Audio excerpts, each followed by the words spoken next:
moving off campus was probably the best college decision I made in my life. Flagler College, I love the campus, but the dorm situation and the meal situation really is a problem. The first year I lived on campus, I had a really nice roommate. His name was Esteban. He was from Guatemala, but we had to share a bathroom with 2 other people. And while the other kid was nice, the other kid who lived in the dorm was an absolute pig, a slob. I'm not saying names, but he was one of the most unclean people I've ever met. I never knew that there were people that existed that could not keep themselves clean like that. But besides that, you either had the choice of constantly microwaving food or going to eat food at the dining hall. That was not fun, especially when not only was I forced to stay in the dorms for my first year because it's mandatory, I was also forced to pay for a full meal plan, and that racked up into the thousands of dollars just for 1 year. And even though I had been given a discount to stay in the dorms, by the time sophomore year rolled around, I was looking at prices for the coming semester, and they upped the price of dorms another $1,000, and now this fall they're upping the price of dorms even more again. You can't keep up with it. It's driving students to ruin. So I had to prioritize. I decided to move off campus. I started looking at apartments, and those were, for a studio apartment, $800 a month, which is ridiculous.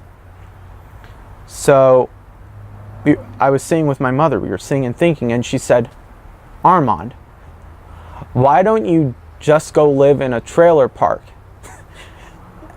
And people have these like negative associations with trailer parks, but I'm young. I don't mind living differently. There really aren't that many parks in St. Augustine, and only one of them is actually nice. It's the one we're here right now. It's called Wagon Wheel, and I like it here a lot. And the neighbors are nice.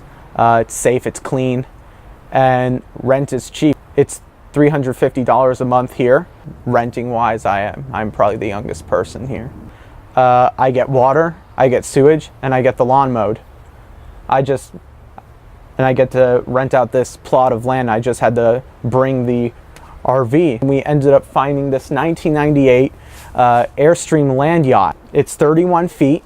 We were able to get this for less than what it costs to rent out a dorm for a whole year. And I've been living here since August of 2016. I've spent my entire sophomore year here, and I do not plan on leaving here at all. I plan on staying here until my senior year, and depending on where grad school takes me, I could drive this thing up to another place and finish out grad school in this. Unless I go to the city, then I could sell off and I could get my payments and rent back, and it would be a pretty neutral investment. Encapsulated in that, you have a separate bathroom and shower. You have a stove and an oven, a microwave, a full fridge and freezer, a queen size bed, sofa, dining space, and television. I stay on campus a lot, especially to do work, so I don't have to like keep driving back and forth. I still keep in touch with all the friends I made during my first year, and I continue making more friends, but sometimes it can get a bit lonely. It's to be expected when you're staying out here all by yourself. I wouldn't mind having a roommate. A roommate would really have to be willing to live in such a confined space with very few possessions.